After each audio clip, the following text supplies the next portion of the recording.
Audio Jungle.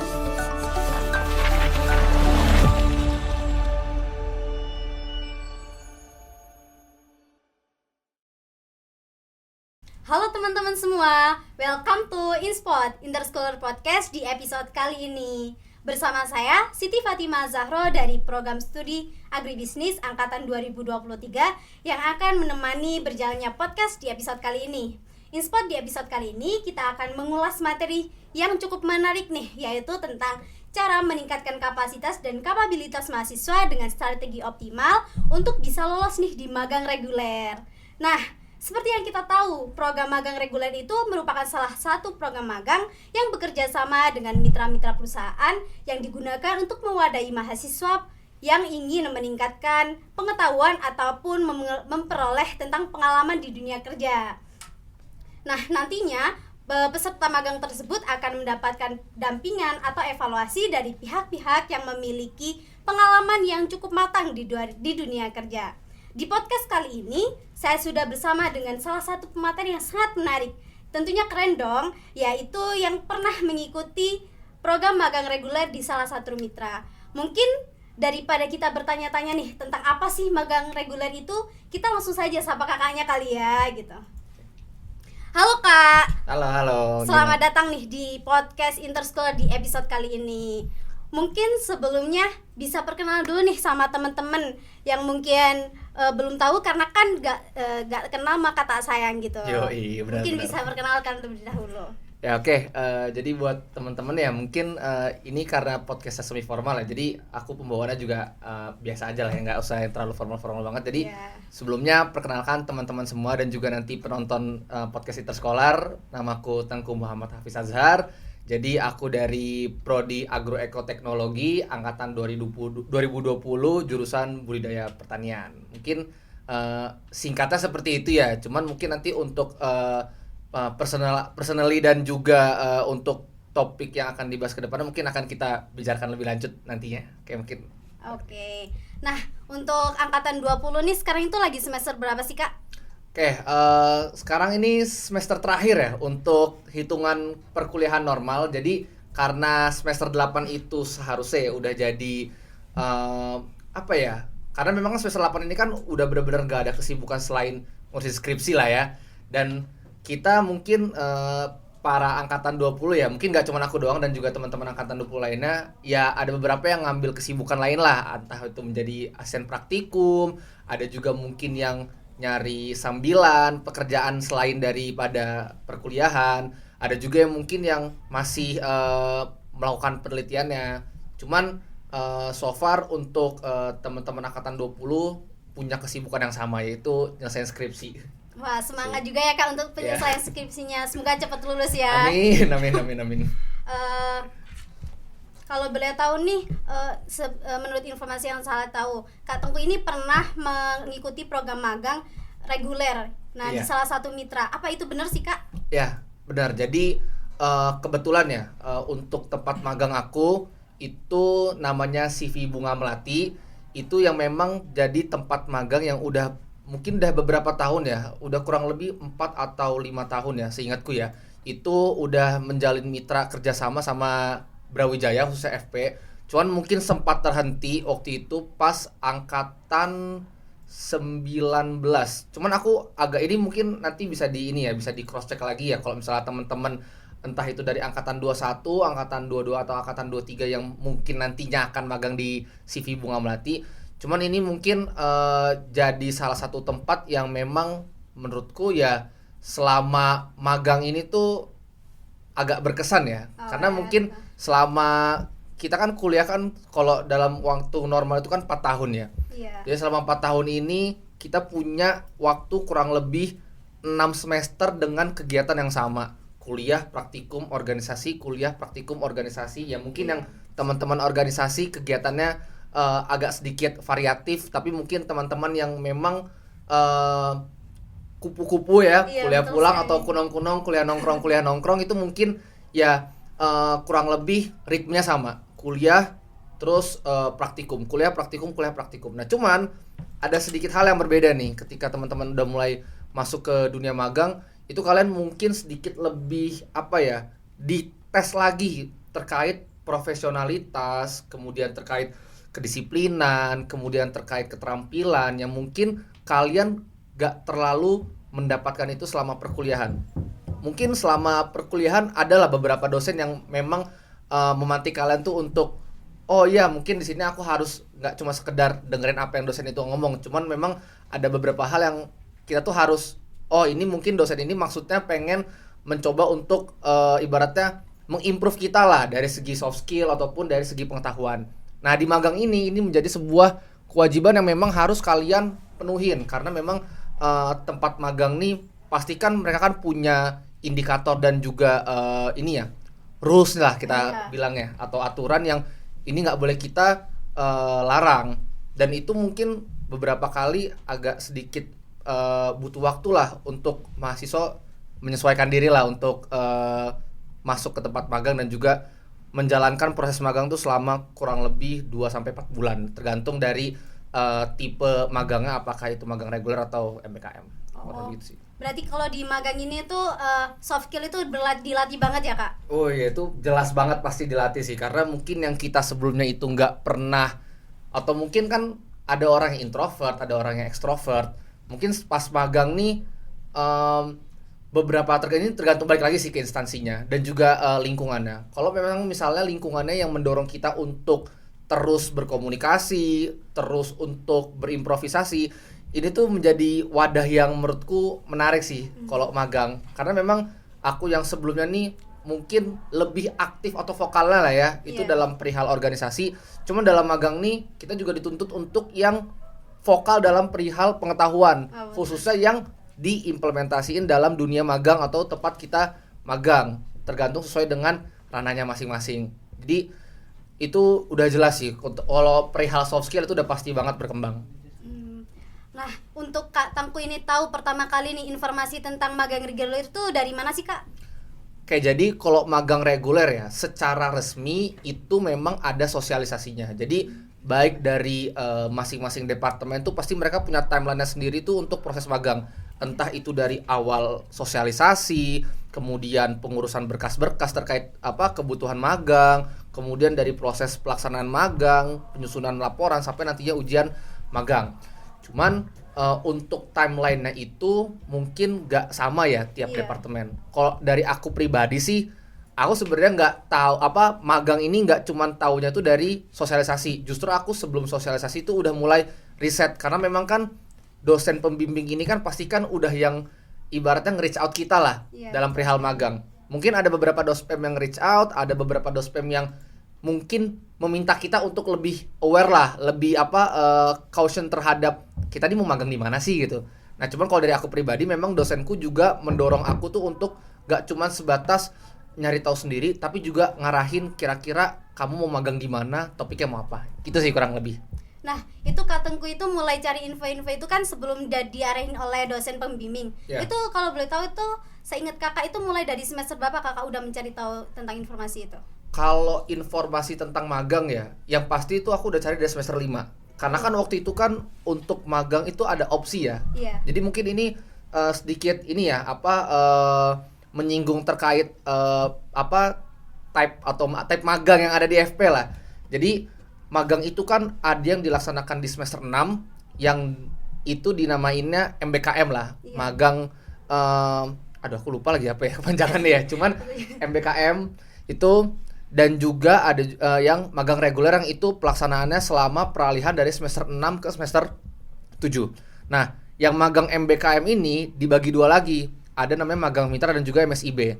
Nah, apa sih sebenarnya perbedaan yang benar-benar jelas terkait magang reguler ini sama magang MBKM? Jadi kalau MBKM ini konteksnya adalah aku ambil contoh ya, misalnya. Kita tuh udah belajar kurang lebih 5 semester. Baik itu anak agro, anak kehutanan atau anak agri.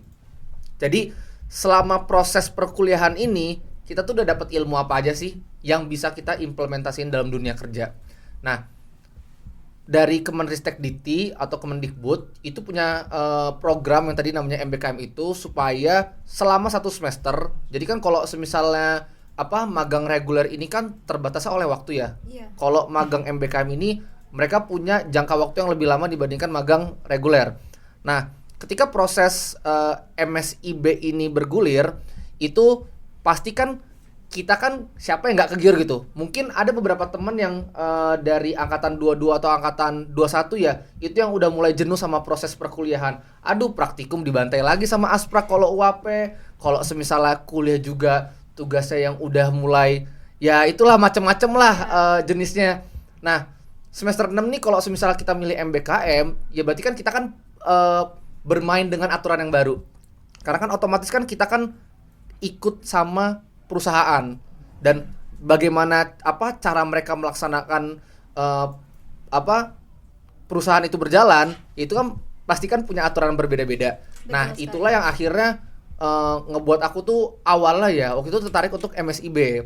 Jadi kayak aku tuh research lah beberapa perusahaan kayak Bumi Tama, terus kemudian Biotrop, Inastek, Petrokimia. Jadi beberapa perusahaan yang memang itu terdaftar dalam MSIB. Jadi aku research lah, ada ini perusahaannya tuh dia basisnya tentang apa, dia bergerak di bidang apa, kemudian spesifik dalam kegiatan perusahaannya tuh ada apa aja, output mereka ada apa aja. Jadi tuh aku mulai research lah. Cuma memang yang jadi waktu itu yang aku akhirnya nggak jadi magang atau nggak jadi magang MSIB itu karena memang dari Dospem sendiri, karena pembimbing punya ibaratnya punya prinsip yang lain kalau misalnya kalian nggak mesti magang MSIB kok, kalau misalnya mau magang nanti pas magang reguler juga bisa. Cuman so far kalau untuk pencarian informasi ya terkait magang itu sendiri itu udah kulaksanain dari semester 5. Jadi udah mulai mendekati libur, terus semester 6 itu aku udah mulai riset lah terkait magang nih gimana, terus perusahaan ada apa aja yang ditawarkan di MSIB, gitu sih kurang lebih. Berarti itu sudah cukup matang juga ya untuk persiapan sebelum magang reguler ini? Ya, terhitung matang sih, sudah lumayan matang ya, karena memang berkas-berkasnya kan banyak juga di MSIB. Jadi ya ada banyak hal yang emang harus dipersiapin sih, selain dari mental dan juga ini ya informasi yang kita cari tahu. Iya. Nah, mungkin teman-teman yang nonton podcast ini tuh pengen tahu nih Kak, apa sih yang harus disiapkan untuk pendaftaran ataupun yang lain sebelum masuk ke magang reguler ini? Mungkin bisa sedikit diceritain tuh Kak. Oke. Mungkin karena ini aku langsung bagi dua aja ya, ada magang MSIB, MBKM, magang MBKM sama magang reguler ya. Boleh. Jadi kalau magang MBKM untuk persyaratan ya, ini seingatku ya.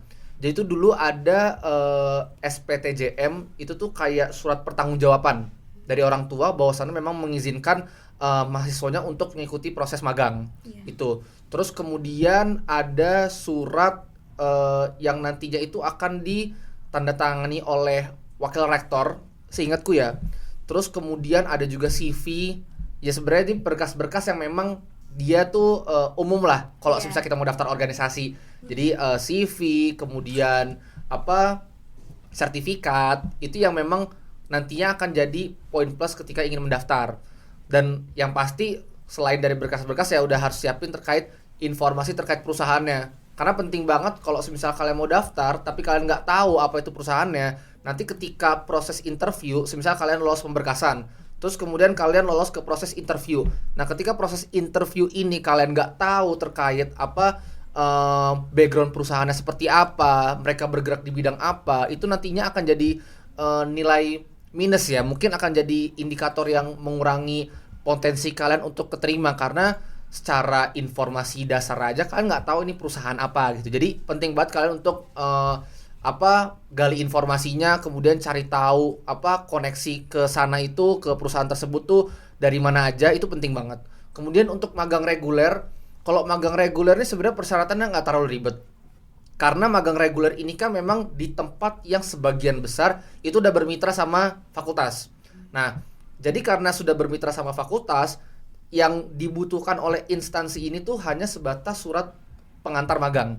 Nah, surat pengantar magang ini apa? Surat pengantar magang ini surat yang diterbitin sama fakultas dan juga nanti ditandatangani sama dospem kalian, dosen pembimbing kalian.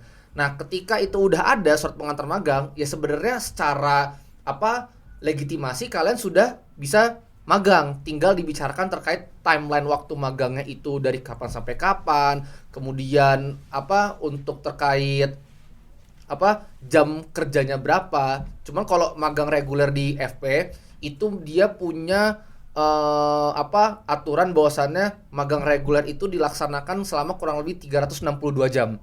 Jadi kalau 362 jam kita bagi 8 hari, 8 jam dalam sehari, kan kita kan hari kerja itu kan kalau di Indonesia itu kan 5 hari ya. Iya. Jadi mungkin ada beberapa yang masuk sampai hari Sabtu, cuman kalau kita ambil secara umum kan sebagian besar itu kan harinya tuh Senin sampai Jumat.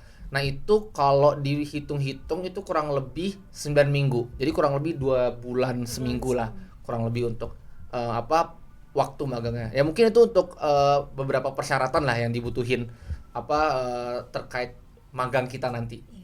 Nah, itu kan tadi kan kakaknya bilang lumayan mudah tuh untuk persyaratannya. Nah, itu boleh di-ranting nggak, Kak? Berapa persen gitu tingkat kesulitannya? Kalau tingkat kesulitan ya, sebenarnya menurutku lebih sulit apa kita meyakinkan dosen sih. Karena ada beberapa dosen tuh ya, ini mungkin jadi catatan juga ya. Kalian juga mungkin udah harus mulai ngeriset terkait dosen kalian ini keahliannya apa. Karena ada beberapa dosen tuh yang strict dengan keahlian mereka sendiri. Semisal contoh beberapa temanku ya, ada yang waktu itu dosennya ya, dia basicnya adalah ahli di bidang perkebunan, tanaman obat dan aromatik dan sebagainya. Kemudian temanku ini mau daftar di perusahaan yang memang itu dia bergeraknya di bidang hortikultura di greenhouse. Sebenarnya ini mereka lebih perusahaan ini bergeraknya di greenhouse-nya. Cuman kan kalau greenhouse ini kan umumnya tanaman hortikultura. Waktu itu dosennya tuh pas tahu dia mau magang di situ langsung di-cut. Langsung silakan cari tempat yang lain atau cari dosen yang lain. Iya. Jadi pilihannya mau kamu yang ganti dosen atau kamu yang cari tempat magang yang lain. Dan ini penting banget supaya nantinya pas kalian mau daftar magang atau kalian mau apply magang itu nggak hanya berdasar dari apa yang kalian mau. Memang sebenarnya magang ini kan melihat dari potensi diri kita juga, kayaknya aku mau nyoba di bagian sini deh, cuman kadang-kadang ada yang terlewat gitu, ada yang nggak kita pikirin sama sekali, yaitu keahlian dosen. Nah inilah yang kadang-kadang jadi pembatas antara ketika kita mau daftar magang tapi kadang-kadang nggak sejalan sama keinginan dosen. Ya emang penting sih untuk melinearkan apa yang kita mau dan juga apa yang dosen mau gitu. Itu penting banget sih, karena nantinya selama proses kegiatan ataupun selama proses supervisi dan juga penyusunan laporan, kalau semisalnya ternyata dosen kalian itu nggak ahli dalam bidangnya atau mungkin nggak terlalu mahir lah terhadap apa yang kalian kerjain, kan kalian juga bingung sendiri gitu. Ntar kalian mau ke siapa lah ininya untuk konsultasinya. Jadi penting banget untuk melinearkan hal tersebut lah, agar nggak terjadi miskomunikasi antara kalian yang akan melaksanakan magang dan juga dosen pembimbing kalian yang nantinya bakal ibaratnya mengawasi lah selama kalian proses magang itu sih. Nah, untuk timelinenya kakak sendiri dulu ini berapa lama ya jangkanya? Aku tuh waktu itu timeline resminya itu dari bulan Juli sampai bulan Agustus. Itu di semester 6? Di peralihan semester 6 ke 7. Nah, jadi ini mungkin catatan juga ya, teman-teman nanti kalau misalnya yang mau magang reguler, ini mungkin kalian nggak akan dapat jatah waktu libur. Jadi libur semester kalian mungkin akan terpotong untuk magang. Cuman ya menurutku ini ya hal yang harus kalian korbanin juga lah ya. Namanya juga dalam rangka untuk menyelesaikan waktu perkuliahan. Jadi anggap aja ini kegiatan baru yang akan kalian lakukan. Jadi jangan anggap aduh nggak enak nih nggak bisa liburan. Ya bisa liburan, tapi ya waktunya mungkin terbatas. Dan mungkin kalau kalian yang rumahnya jauh dari Malang atau mungkin yang rumahnya jauh dari tempat magang, ya mau nggak mau kalian harus mengorbankan waktu kalian untuk lebih lama tinggal di tempat sekitar magang kalian. Karena memang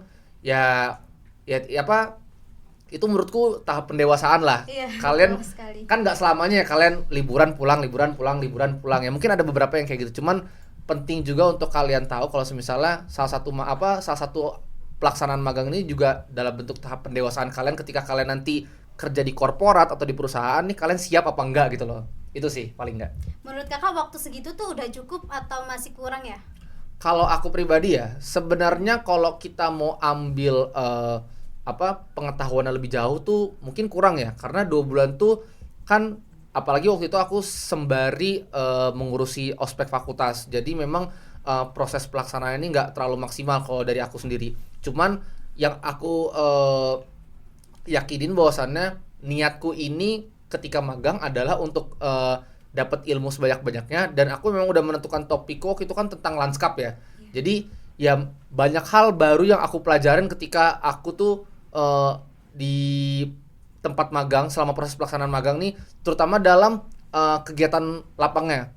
Dalam proses pelaksanaan itu kayak jadi ternyata selama kita kalau lanskap itu kan kaitannya sama taman ya.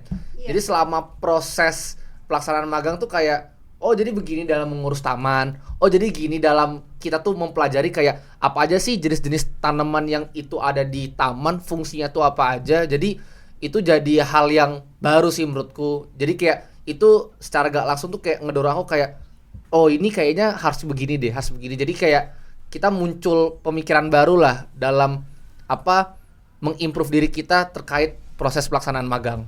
Berarti gitu. Seru juga ya Kak untuk aktivitasnya di sana. Aku bilang sih seru sih, cuman emang lebih capek aja daripada kuliah. Iya, pastinya itu ya. Nah, untuk di magang di tempat kakak itu, kakak dulu itu di bagian apanya? Aku kebetulan kalau aku kan memang perusahaan magangnya tempat aku magang itu kan dia kan sebenarnya kan konstruksi kontraktor lanskap. Jadi memang kontraktor taman yang memang kerjanya itu satu kalau misalnya ada orderan sama ya paling dia penyedia jasa bibit aja buat pembibitan tanaman. Jadi kalau untuk tempatnya di mana ya sebenarnya secara gak langsung aku langsung ditempatkan sebagai pekerja kasarnya. Tapi aku nggak ngambil itu sebagai pekerja karena menurutku kayak memang ilmu yang kita dapat ya turun ke lapang gitu loh. Jadi ya proses dalam pembuatan taman rumah, kemudian dalam proses pemeliharaan taman kota itu ya ilmu yang aku dapat, dan menurutku ya aku nggak masalah dengan hal itu. Cuman kalau mungkin untuk di perusahaan yang lebih besar atau di korporat yang lebih besar mungkin udah jelas ada bagian R&D-nya, Research and Development, kemudian ada bagian HRD, kemudian ada bagian marketing. Nah itu mungkin kalau nanti kalian magang kalian akan lebih familiar lah dengan hal-hal seperti itu, terutama untuk yang anak agri gitu. Nah tadi kan kakak sempat bilang kalau itu kan dikonsultasikan kepada dosen pembimbing. Nah untuk terkait mitra-mitra itu apakah ada dulu kakak itu memilih program magang reguler ini antara satu mitra dengan mitra lainnya? Oke, untuk mitranya sendiri sebenarnya ada. Jadi waktu itu tuh aku tuh gak diarahinnya untuk yang di Batu. Jadi waktu itu tuh aku diarahinnya di Surabaya, di Citraland. Nah karena waktu itu posisinya aku ngurus ospek fakultas, jadi menurutku aku mikirnya ini bakal berat kalau misalnya aku tiap minggu atau tiap beberapa hari sekali harus bolak-balik Surabaya Malang. Jadi kayak nggak efektif juga buat aku nanti magangnya. Akhirnya barulah aku waktu itu nge-compare sama yang Bunga Melati ini yang ada di Batu. Sampai akhirnya aku konsultasi ke pembimbingku bahwasannya, Bu kayaknya ini saya mending di Batu aja magangnya karena menurut saya lebih efektif juga, karena saya juga ada kesibukan lain yang itu kalau misalnya saya magangnya di Citraland akan gak efisien dan gak efektif sama sekali karena harus terus bolak-balik Malang ke Surabaya gitu sih. Berarti itu sudah melalui beberapa pertimbangan ya Pak? Yeah, nah jelas. Mungkin ada tips dan triks nih buat teman-teman yang mendengarkan podcast ini, gimana sih caranya biar bisa lolos dengan program magang reguler itu dengan mitra mungkin yang diimpikan oleh teman-teman semua. Oke. Jadi penting banget ya. Yang pasti yang pertama yang tadi aku bilang di awal, kalau kalian mau magang, kalian itu udah harus pertimbangin kenapa kalian mau magang di tempat itu. Itu satu. Kemudian untuk di yang keduanya, poin kedua, kalian dalam menganalisis posisi atau struktur tempat magang kalian tuh kalian juga harus tahu yang linear dengan diri kalian sendiri. Semisal contohnya kalau kalian mau improve terkait soft skill dalam komunikasi, leadership, kemudian terkait manajemen konflik dalam suatu kelompok, itu kalian mungkin bisa coba di bagian HRD, Human Resource Development. Kalau semisal kalian mau di bidang kalau yang anak agro ya, kalau kalian mau di bidang yang memang itu konteksnya adalah dalam bentuk pengembangan ininya komoditasnya kalian bisa ambil di R&D, Research and Development. Jadi penting banget untuk kalian tuh tahu kalian mau magang di tempat mana, kemudian tempat magang itu bergeraknya di bidang apa. Jadi setelah kalian riset kedua itu, kalian bisa research kalian tuh sebenarnya maunya tuh di apa gitu. Apa yang mau kalian kembangin dari diri kalian? Apakah kalian mau ngembangin dari segi keilmuannya, dari pengetahuan dalam apa ranah apa keahliannya, atau kalian mau improve diri kalian. Improve dalam artinya tuh kayak lebih ke soft skillnya. Nah itu jadi hal yang mendasar menurutku dalam pemilihan tempat magang dan juga pemilihan instansi magang nanti kalian nih maunya di mana. Itu penting banget sih. Dan juga tips kedua ya, ini mungkin selama proses pelaksanaan magangnya ya. Iya. Jadi untuk teman-teman nanti selama proses magang penting banget kalian untuk mulai mengerjakan logbook kegiatan. Ini sebenarnya di luar konteks dari tips and trick yang ini sih. Apa dalam masuk ke magang gimana caranya. Cuma menurutku ini hal yang penting dan ini tuh nggak boleh sampai kelewat karena pengalaman dari aku sendiri ya. Iya. Aku tuh dulu karena mikirnya memang ya udahlah dalam proses pelaksanaan magang ya udah selesaiin dulu baru nanti kita susun laporannya terakhir. Pada akhirnya itu malah jadi sesuatu yang ngebuat aku tuh capek sendiri karena kayak itu kan banyak ya selama 2 bulan kurang lebih itu ada berapa hari coba tuh logbook yang harus kalian kerjain. Dan itu penting banget makanya jangan sampai nanti kalian keteteran sendiri di akhir karena itu bakal nyusahin kalian. Itu sih paling sedikit tips and trick lah. Nah, mungkin itu tadi ya teman-teman terkait sharing, terkait program magang reguler. Nah, mungkin teman-teman bisa diperhatiin nih terkait tips and tricks yang telah Kak Tengku sampaikan tadi. Semoga dengan apa yang disampaikan Kak Tengku tadi itu bisa menambah pengetahuan kita terkait bagaimana sih cara kita biar bisa masuk ke magang yang mitra kita inginkan tersebut. Nah, namun nih Kak, tak terasa waktu kita tuh sudah cukup sampai di sini saja. Mungkin kita bisa sharing di lain waktu kali aja ya. Bisa banget. Dan mungkin teman-teman nanti juga ya yang mungkin mau berdiskusi juga ya. Iya. Ya mungkin aku akan terbuka lah untuk diskusi entah itu perihal magang atau hal lainnya yang memang berkaitan dengan magang. Aku akan coba meluangkan waktu atau coba untuk membantu kalian dari segi keilmuan yang aku pahamin lah. Mungkin itu sih yang bisa aku bantu. Nah, terima kasih banget ya Kak udah menyampaikan materi yang sangat bagus di podcast kali ini. Tentunya banyak banget ilmu yang bisa kita ambil dari pengalaman-pengalaman Kakak ataupun sharing-sharing yang telah Kakak sampaikan tadi. Nah, sebelum kita tutup nih Kak, aku mau ngajak Kakak ini buat jargon dulu terkait jargon Interschooler 2024 nih. Apakah bersedia Kak? Siap. Nah, nanti pas aku bilang Interschooler 2024, Kakak jawab raih peluang, ciptakan masa depan yang gemilang. Oke. Mungkin teman-teman juga bisa ikut ya yang di belakang kamera. Ini berarti kita ngarahnya ke kamera nih ya? Ya. Oke.